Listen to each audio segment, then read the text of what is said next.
दोस्तों, मैं हूं मनोज कुमार। आपका स्टडी विद कुमार मनोज में एक बार फिर से हार्दिक स्वागत है। तो हम लोगों की एसएससी जीडी की श्रृंखला चल रही थी, जिसमें आप लोग एसएससी जीडी के प्रीवियस क्वेश्चन सॉल्व कर रहे थे। तो इसी में आगे बढ़ते हैं। पिछले 2 वीडियो में मैंने कुछ क्वेश्चन आपको करवाए थे, तो जो क्वेश्चंस बचे हुए थे उन क्वेश्चंस को देखा जाए। चलिए, पहला क्वेश्चन कहता है, एक व्यापारी अपनी वस्तुओं पर क्रय मूल्य से 40% अधिक अंकित करता है और उन्हें 15% छूट पर बेचता है, उसका लाभ प्रतिशत क्या होगा। व्यापारी अपनी वस्तुओं पर क्रय मूल्य से 40% अधिक अंकित करता है। इसका मतलब अंकित करने का मतलब होता है MRP, मैक्सिमम रिटेल प्राइस।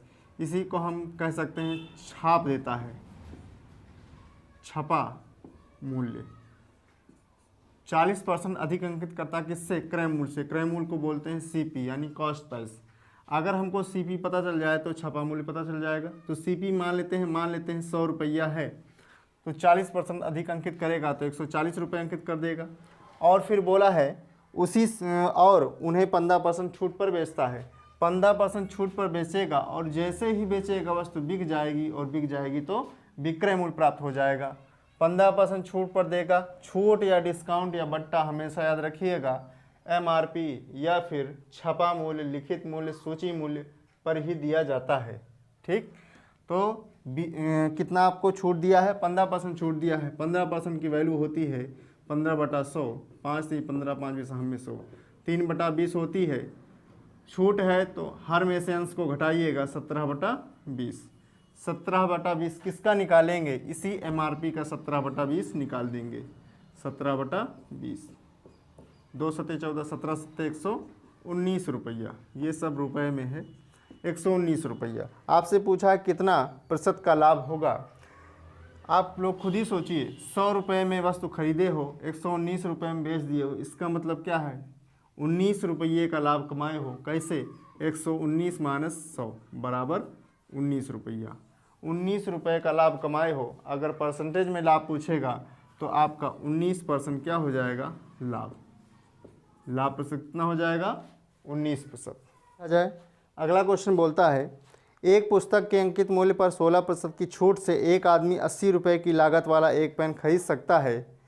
पुस्तक के लिए उसे कितना भुगतान किया?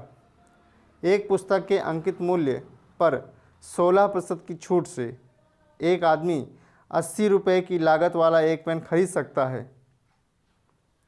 पुस्तक के लिए उसे कितना भुगतान किया? 16% छूट दिया है, इसीलिए तो वह 80 रुपये की लागत वाला पेन खरीदा है। इसका मतलब 16% की वैल्यू कितने के बराबर है? 80 के बराबर है। तो पुस्तक के लिए उसे कुल कितना भुगतान किया? तो आपको 100% का मान निकाल देना है। 16 पंचे 80, एक का कितना गुना है? ये 100 गुना है। यहाँ पर देखा जाता है एक से कितने का गुणा करें कि यहाँ पर 100 आ जाए, तो 100 से गुणा कर देंगे। तो जितने का गुणा इधर करेंगे उतने का गुणा आपको इधर कर देना है। 100 गुणे 5 या फिर 5 गुणे 100 बराबर कितना हो जाएगा? 500 हो जाएगा, 500 रुपया। तो आपका ऑप्शन नंबर फर्स्ट सही हो जाएगा। चलिए नेक्स्ट क्वेश्चन देखा जाए।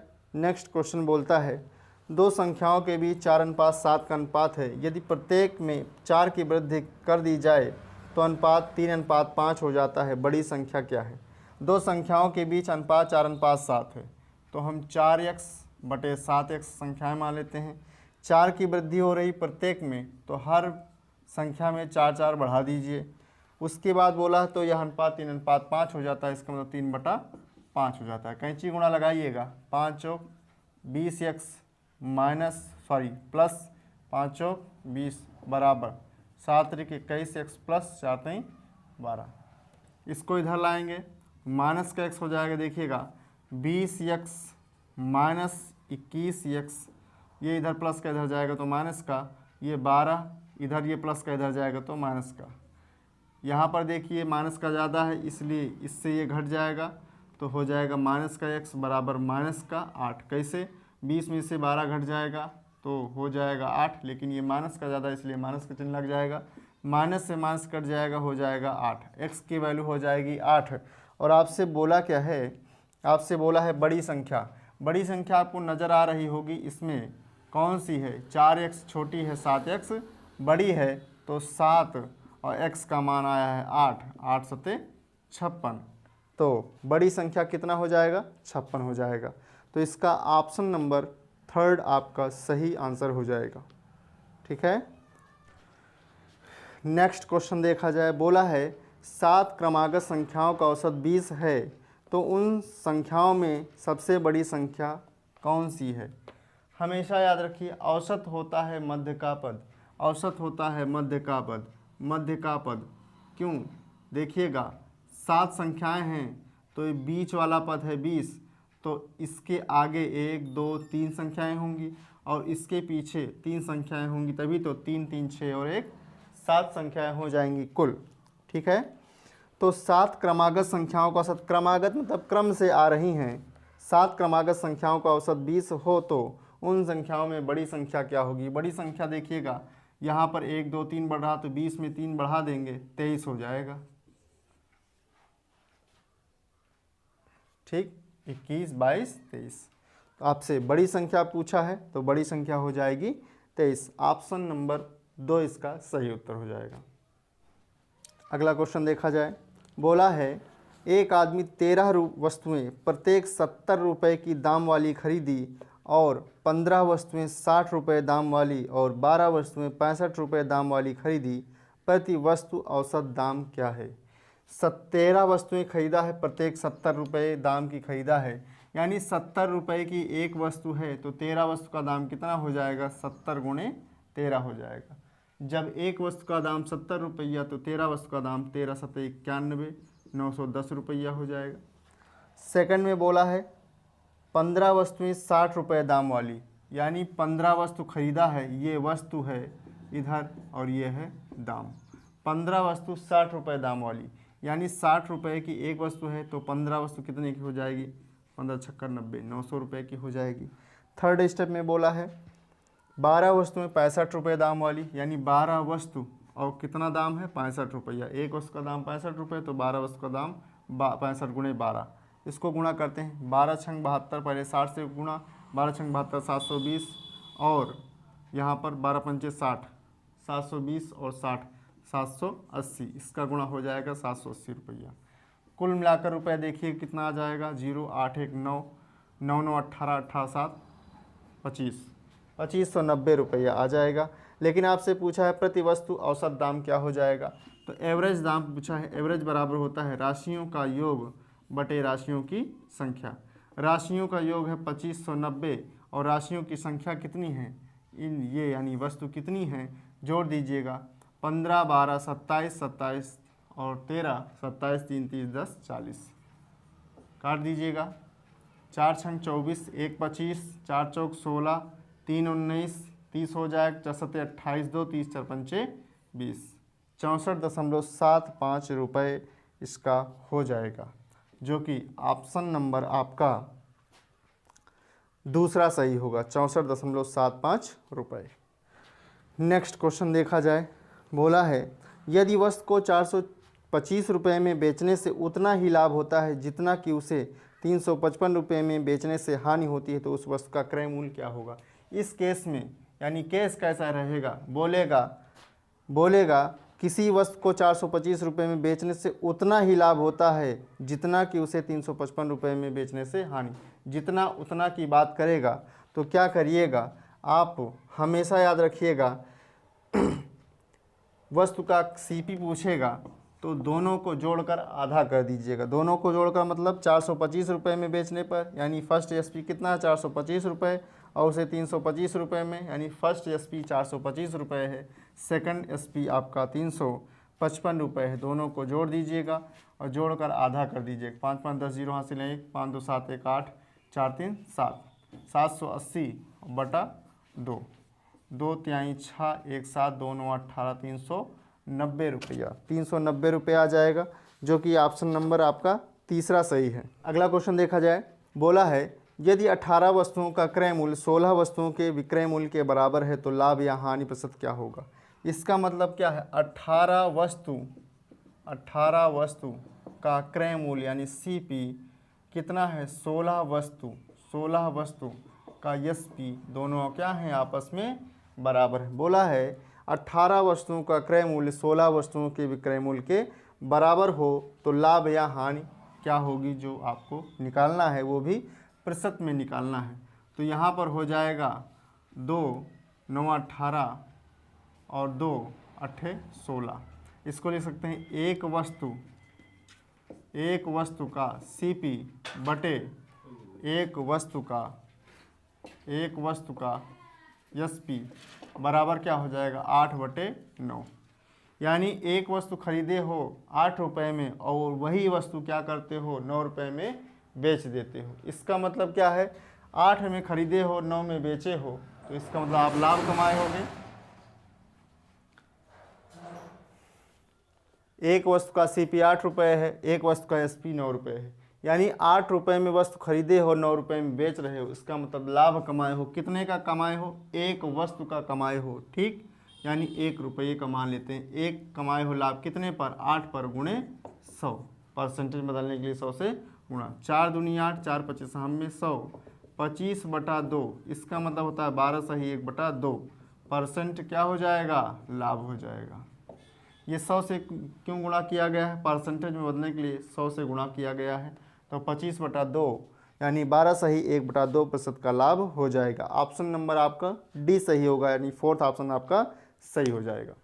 चलिए नेक्स्ट क्वेश्चन देखा जाए। नेक्स्ट क्वेश्चन बोलता है यदि ए का x% उतना ही है जितना कि बी का y% है। यानी ए का की का मतलब होता है गुणा x% उतना ही है जितना कि y का की का मतलब गुणा y का b%।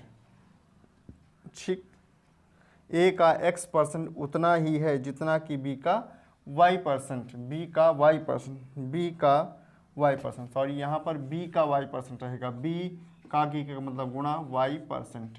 ठीक, अब दोनों आपस में बराबर हो जाएंगे। ऐसा क्यों, ऐसा इसलिए जैसे कहा जाए मेरे पास उतना ही धन है जितना कि आपके पास। इसके पास मेरे, इसका मतलब मेरे पास और आपके पास दोनों के पास समान धन उपलब्ध है। तो यहाँ पर परसेंटेज से परसेंटेज कट जाएगा। लास्ट में आपसे पूछा है बी का z%, बी का की का मतलब गुणा z%। इसका मतलब पहले आप b का मान निकाल लीजिए। तो यहाँ पर ax, b इधर रोक लीजिए, y को इधर भेज दीजिए क्योंकि इधर गुणा में इधर हो जाएगा भाग में। तो b की वैल्यू हो जाएगी ax/y। तो b का मान लिख देंगे, b की जगह पर ax/y इंटू z%। ठीक, तो ये हो जाएगा a का z x% बटे y, a का z x% बटे y। ऑप्शन नंबर सेकंड सही है। ऑप्शन नंबर आपका सेकंड सही हो जाएगा इसका उत्तर, a का z x/y%। आ जाए किसी वस्तु के मूल्य में प्रतिवर्ष 5% का ह्रास होता है यदि उसका वर्तमान मूल्य 20 लाख रुपए हो। इकाई 20 लाख नहीं, सॉरी 2 लाख रुपए हो तो 2 वर्ष बाद उसका मूल्य क्या होगा। 5% की दर से ह्रास हो रहा है। 5% की वैल्यू होती है 5/100 यानी 1/20। 1/20 ह्रास में होता है कमी हो रही है तो हमेशा याद रखिएगा घटा कर लिखिएगा 19/20। आपको देखिए वर्तमान जनसंख्या दे रखा है कितना, वर्तमान जनसंख्या दे रखा है 2 लाख।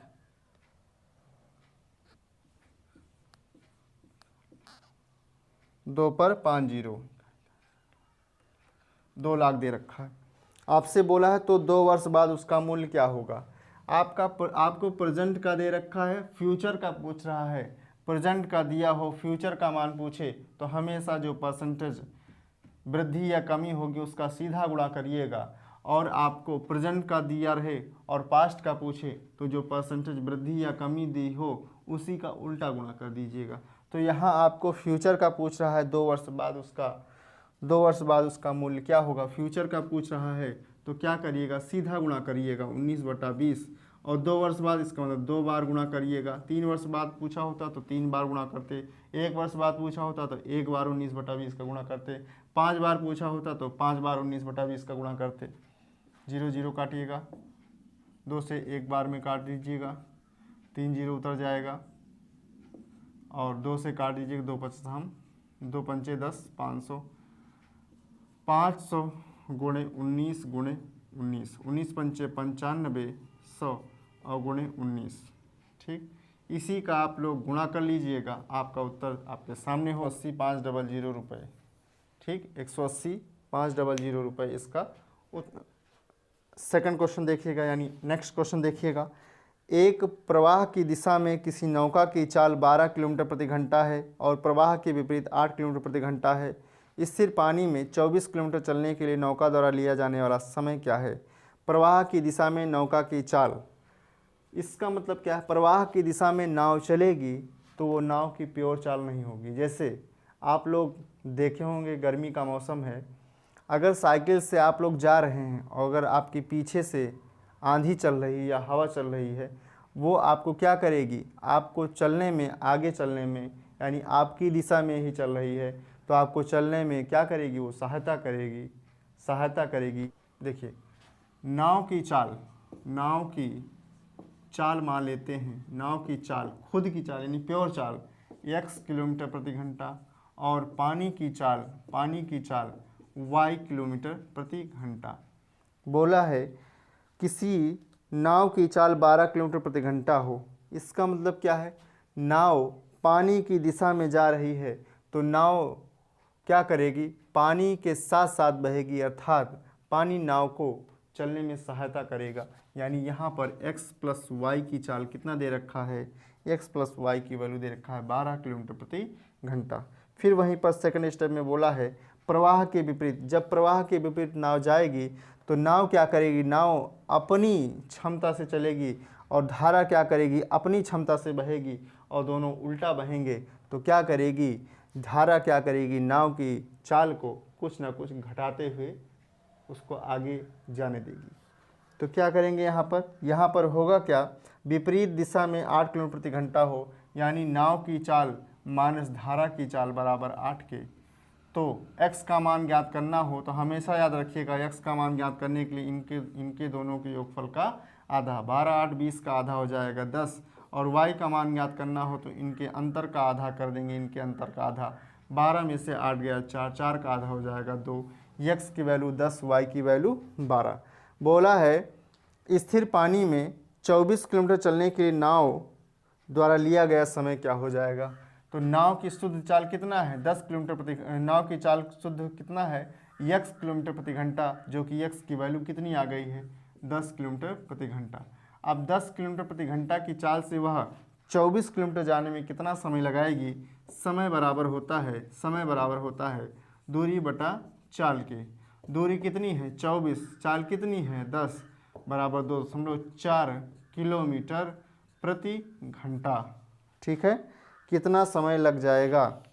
2.4 घंटे लग जाएंगे। यहाँ पर किलोमीटर प्रति घंटा नहीं लिखेंगे, यहाँ पर लिख देंगे 2.4 घंटे, 2.4 घंटे। इसका ऑप्शन नंबर 3 सही हो जाएगा। ठीक, सही हो जाएगा। तो मेरे प्यारे दोस्तों, आज के लिए इतना ही रहने देते हैं। अगले वीडियो में इसमें जो कुछ क्वेश्चन बचे हुए हैं उनको सॉल्व कर लिया जाएगा। हाँ, ये प्रक्रिया लगातार चलती रहेगी जब तक ये पूरी की पूरी मैथ आपकी कंप्लीट ना हो जाए। अगर आपको मेरा पढ़ाया हुआ अच्छे से समझ में आ रहा हो तो हमारे चैनल को सब्सक्राइब करिए और अपने मित्रों तक शेयर करिए। धन्यवाद।